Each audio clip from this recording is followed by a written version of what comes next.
Le fils de Duke Ellington l'appelait le Nowhere Jazz Festival, le festival jazz de nulle part. Pourtant, à l'aube de sa 30e édition, force est de constater que le festival Jazz and Blues a véritablement mis Gouvy sur la carte. Loin de l'agitation des grands événements musicaux de l'été, la ferme de la Madelonne a su conserver son authenticité et surtout son inimitable groove.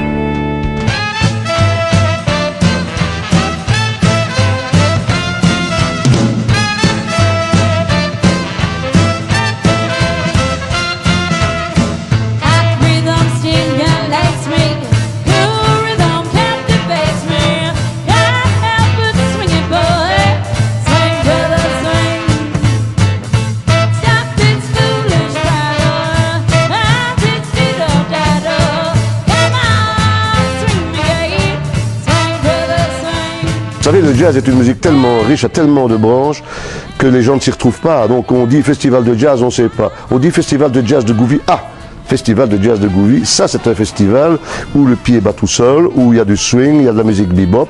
Et voilà, je crois que nous on a une spécificité à Gouvy. Gouvy is groovy, on est dans le groove comme disent les Américains. Donc les gens savent d'année en année qu'ils ne seront pas déçus, qu'ils auront un très beau programme et qu'ils n'auront pas un jazz ultra moderne qu'ils ne pourront pas partager. Et voilà, je crois que c'est la première force réellement du festival de Gouvy. Je crois qu'elle est là, cette force-là, quoi.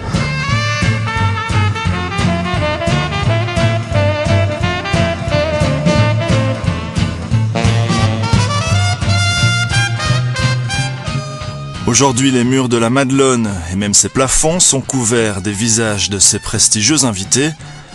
Au dire du maître des lieux, leurs prestations hantent encore la salle de concert, comme celle du regretté Jacques Pelzer, l'ami de toujours.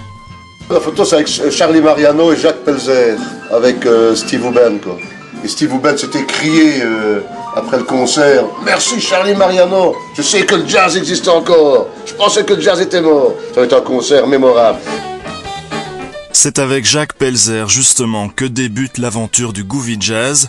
Nous sommes en 1978 et Nicolas Dore, l'un des fondateurs du festival jazz de Comblain-la-Tour, cherche quelqu'un pour relancer un grand événement musical.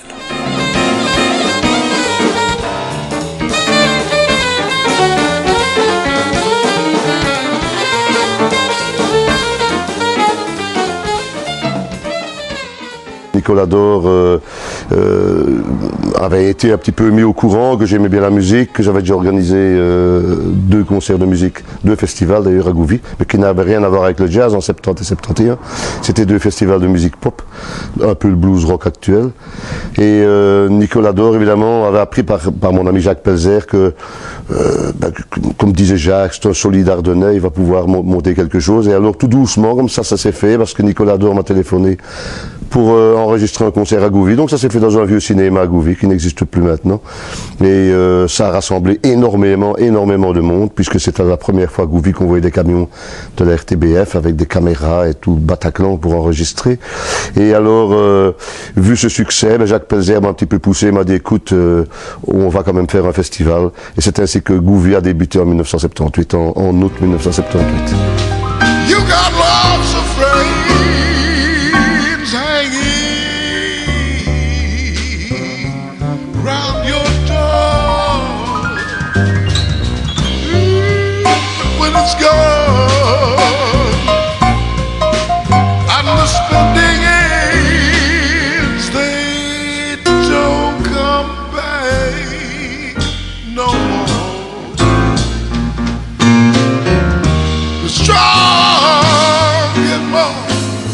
Duke Ellington Orchestra, Dizzy Gillespie, Dexter Gordon, Philippe Catherine, Steve Hoben, Archie Shepp. Les premières années sont exceptionnelles, le succès au rendez-vous, jusqu'à l'année 1981. On a pris un peu une barlaffe, comme on dit, puisque le temps n'y était pas. Le dollar avait doublé au niveau du change. Et il y avait un peu tout, quoi. C'était une année de malchance et on n'a pas échappé. Et alors, on était assis à payer ce déficit. L'ASBL a été dissoute, évidemment. Et, mais quelques années après, j'avais toujours ce virus. Hein. Vous pouvez en parler aux organisateurs, même qu'on prend des baignes financières. Il y a quelque chose en vous, comme une force, comme il y a des gens qui qui roulent à vélo, d'autres qui sont musiciens, d'autres qui sont cultivateurs, d'autres toutes sortes de... Il y a des passe-temps et des vrais métiers, mais enfin c'est quelque chose qui vous pousse à l'intérieur de vous. Et c'est ainsi que j'ai remis Gouvy, si l'on peut dire, parce que ça se fait à Sterpigny maintenant. On a donc remis ce festival, tout d'abord dans ce magnifique club, hein, qui n'était pas comme ça au départ. Et puis à nouveau maintenant sur les pelouses de la ferme depuis déjà pas mal d'années, depuis 91.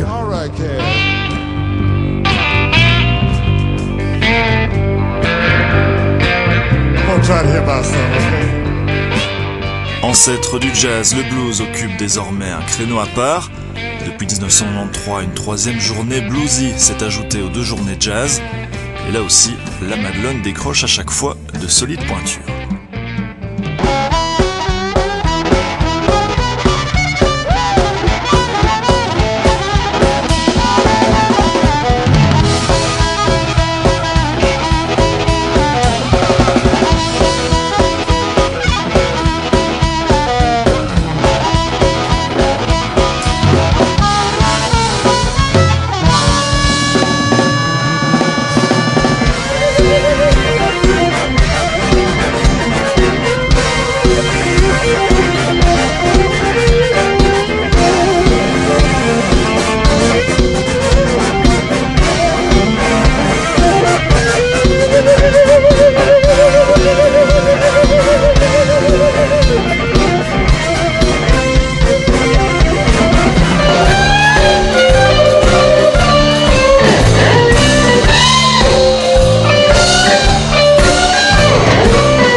Comment un modeste festival de jazz and blues, perdu dans la cambrousse ardennaise, a-t-il pu se tailler une telle réputation?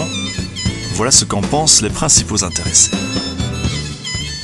J'ai joué sur beaucoup de festivals en Europe et ça c'est le seul, vraiment le seul qui est vrai dans l'esprit de musique. C'est simple, c'est musique des gens qui aiment et c'est tout. Et une petite bière et c'est tout. Des concerts sans, je dirais, l'artifice commercial comme on fait maintenant actuellement, c'est vraiment naturel. On a l'impression de revenir dans les années 70. Moi, je trouve ça formidable. Il n'y a pas les grands parkings bétonnés, il n'y a pas les entrées avec des gardes, il n'y a pas les machins, les trucs et tout ce qu'on connaît, et tout le merchandising, tout le commerce à mort où on essaie de tirer le dernier euro de la poche. C'est simplement sympathique et puis tu peux même pratiquement toucher les musiciens.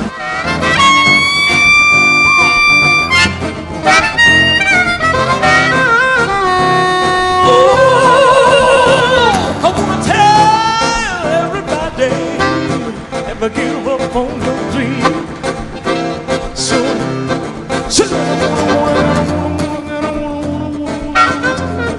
Never give up on dreams. L'année dernière, je vois une chanteuse américaine qui était venue ici et qui disait c'est un festival. Après, elle est venue me trouver, elle m'a dit j'aurais pas dû dire ça, mais elle a employé le mot de sauvage. Elle a dit c'est un festival sauvage ici. Alors on aurait pu se dire un festival sauvage, quoi? Il y a des hommes qui grimpent dans les arbres avec des pots. Pas du tout. Elle voulait dire que c'est un festival vrai, quoi. Sauvage dans le sens que on sort de sa voiture, il y a des vaches, il y a des animaux, il y a des herbes, il y a des ruisseaux, il y a des arbres. Donc, il n'y a pas de loge, parce que le loge, évidemment, se passe dans notre cuisine, dans notre salon, dans notre maison, en fait, dans le corps de logis. Donc, tout ça fait que c'est toute une sauce, l'accueil, évidemment, que les bénévoles font avec le public, avec les musiciens. Il y a toute une atmosphère qu'on ne retrouve pratiquement plus nulle part. Je ne veux pas dire que je suis le seul à pratiquer de la sorte, mais ça devient rare des organisateurs qui organisent vraiment pour la musique. Il y a des grosses boîtes qui sont de véritables machines à fric et qui ne sont pas des boîtes à musique, quoi. Ici, comme disait Von Freeman, Gouvy, c'est une grande boîte de nuit en plein air.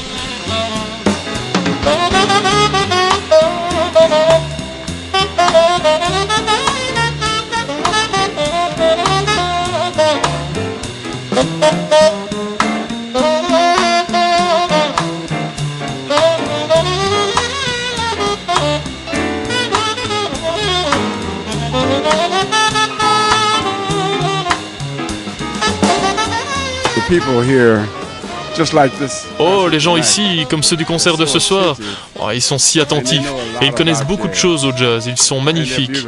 Ici, j'ai toujours été traité avec les égards, vous savez, c'est vraiment beau.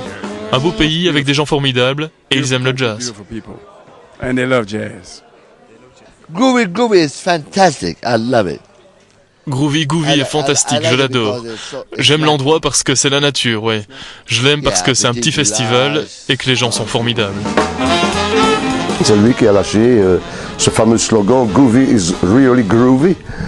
C'est Johnny Griffin, ils sont disparus tous les deux. Hein. C'était les deux plus grands, pas par la taille, parce que lui on l'appelait le petit géant, mais c'était les deux plus grands saxophonistes ténors de Chicago, à la grande époque du jazz, dans les années 50, 55, 60. Quoi.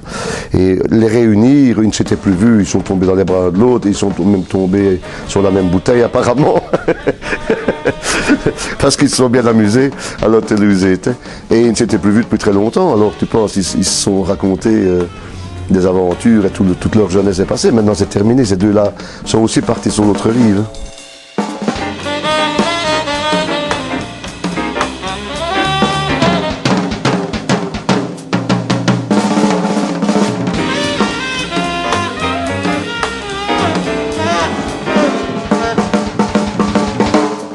Si le festival glisse sur les notes, il n'a jamais roulé sur l'or.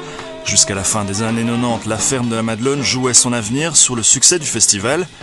Pour avancer les fonds, il fallait chaque année mettre en hypothèque le bâtiment.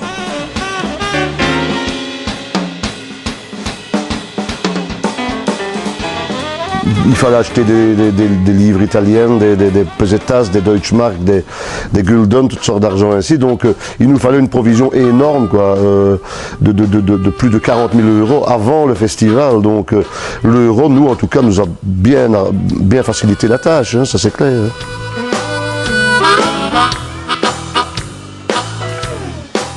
You got to help me. I can't do it all by myself. You got to help me. I can't do it all by myself. Sa longévité, le festival la doit à un public fidèle, une programmation en V, mais également à une armée de bénévoles, une cinquantaine d'inconditionnels indispensables à la survie du groovy jazz. I may have to wash, I may have to sew, I may have to cook. I might mop the floor, but you help Il y a bénévoles et bénévoles, donc il faut encore avoir une équipe super solide, quoi, des gens qui sont ici et qui donnent un coup de main comme si c'était pour eux, quoi. Et ça, il faut des années tout de même pour constituer une équipe comme ça, c'est pas évident. Et ce sont des gens pour la plupart. Ah oui, il y a des gens qui viennent du sud aussi, hein, du Virton, hein, nous aider. Il y en a, mais essentiellement c'est de la commune de Gouvy, quoi. C'est ça qui est magnifique.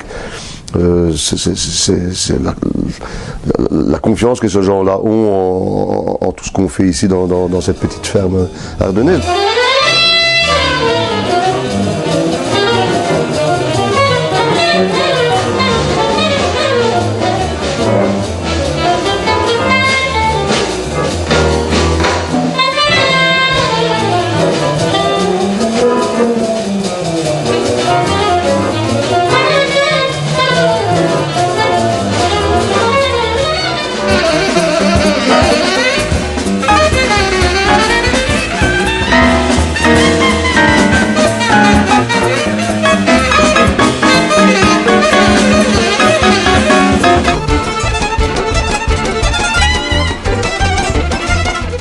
Ici, la relève prend tout doucement sa place sur la scène du Groovy Jazz and Blues Festival.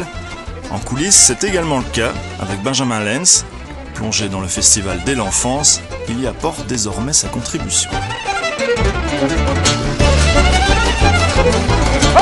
Mais j'aimerais bien que de plus en plus il le fasse, quoi. Mais c'est toujours l'histoire de génération, hein, parce que lui il va aller me balancer un paquet de groupes fort jeunes, alors que j'ai quand même en jazz, je pense, parce qu'en blues c'est différent, hein, mais et alors un peu de musique klezmique ou klezmer, je vais dire, ou des musiques ainsi, et qui va un peu désarçonner mon public. Alors il me dit, ouais, mais tu vas pas croire que ton vieux public sera toujours là dans 20 ans. Bien sûr que mon vieux sera plus là, mais il faut du nouveau. Ça c'est clair, il faut du nouveau. Et chaque fois qu'ils programment un groupe, c'est bien fait. Mais il faut tout de même conserver une arrière-garde de musique jazz traditionnelle. Voilà. C'est ce que je pense en tout cas.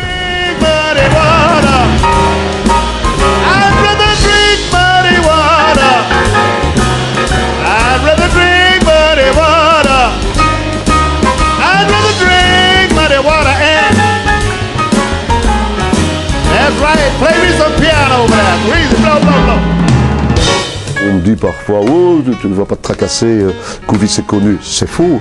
Il n'y a pas d'acquis, il n'y a jamais d'acquis. Il faut se battre à 30 ans comme on se bat après un an ou deux. Il faut tout le temps, il faut se donner à fond, tout le temps. Autrement, vous êtes cuit, hein, on vous oublie vite. Hein. One more time.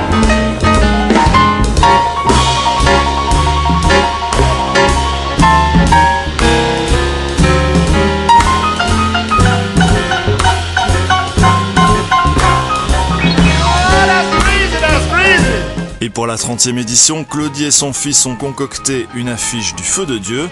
En jazz, on notera par exemple Pink Turtle, le Tom Harrell Quintet, le jeune prodige russe Dimitri Bavsky, Ignacy Terradza Trio, Robert Jeanne Quartet, le Kenny Barron Trio et Gilad Atzmon qui revient à Gouvy, mais avec un ensemble à cordes cette fois.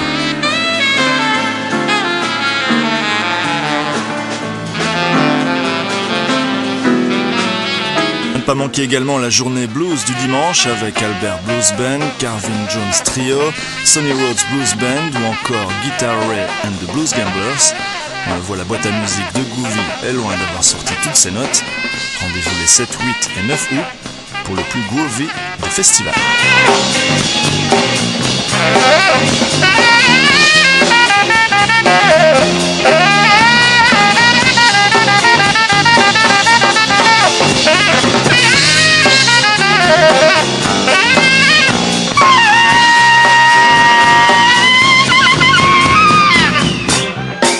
Lord, I'm free, free from your spell. Lord, I'm free, free from your spell. What's up, a woman, you know?